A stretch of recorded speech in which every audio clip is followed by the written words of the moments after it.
মণিপুর রাজের ভক্তিতে তুষ্ট হয়ে শিব বর দিয়েছিলেন যে তাঁর বংশে কেবল পুত্রই জন্মাবে। তৎসত্ত্বেও যখন রাজকুলে চিত্রাঙ্গদার জন্ম হল, তখন রাজা তাকে পুত্ররূপেই পালন করলেন। রাজকন্যা অভ্যাস করলেন ধনুর্বিদ্যা, শিক্ষা করলেন যুদ্ধবিদ্যা, রাজদণ্ডনীতি। অর্জুন 12 বর্ষব্যাপী ব্রহ্মচর্য ব্রত গ্রহণ করে ভ্রমণ করতে করতে এসেছেন মণিপুরে। তখন এই নাটকের আখ্যান আরম্ভ।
অর্জুনে যে করে অশ্রদ্ধা, সে কোনখানে পাবে তার আশ্রয়? অহ কি দুঃসহ স্পর্ধা।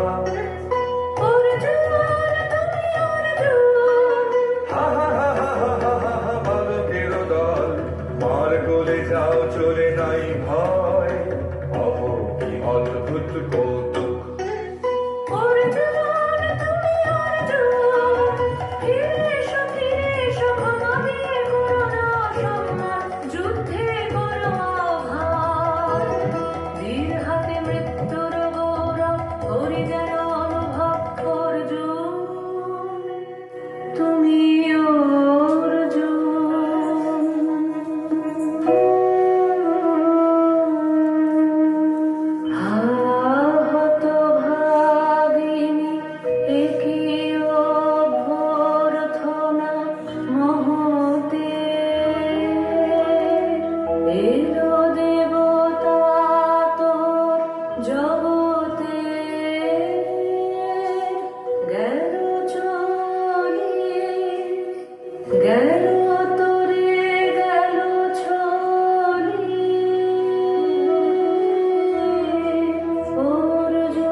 সখী, কি দেখা দেখিলে তুমি?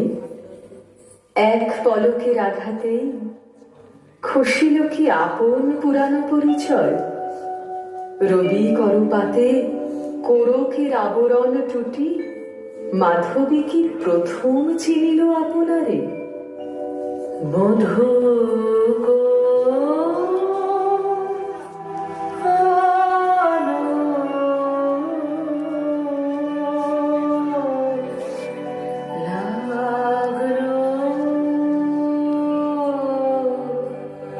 লাগলো চোখে, লাগলো চোখে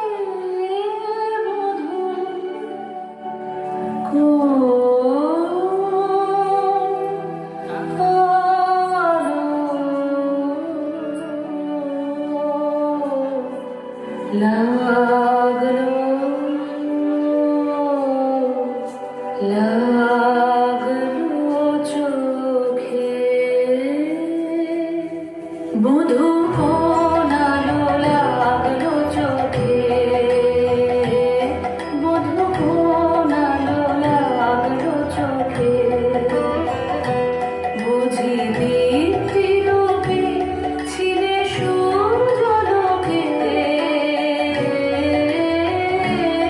বধূ কোনালো, লাগলো চোখে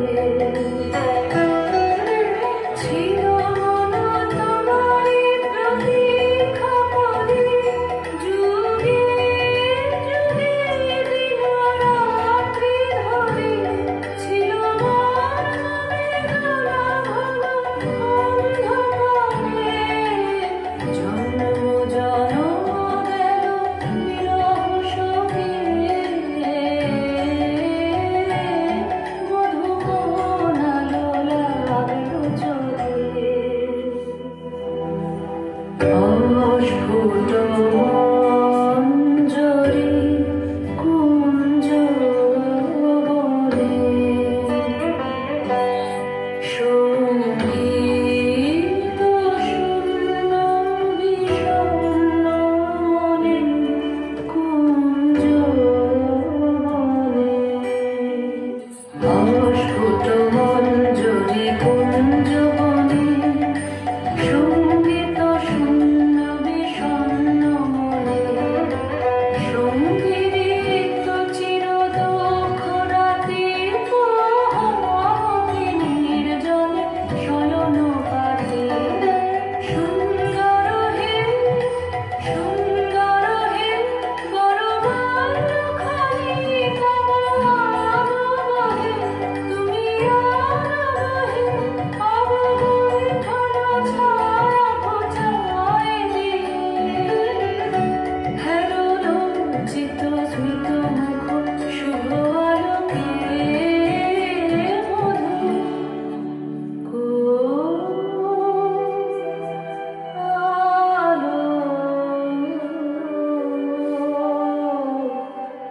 লাগলো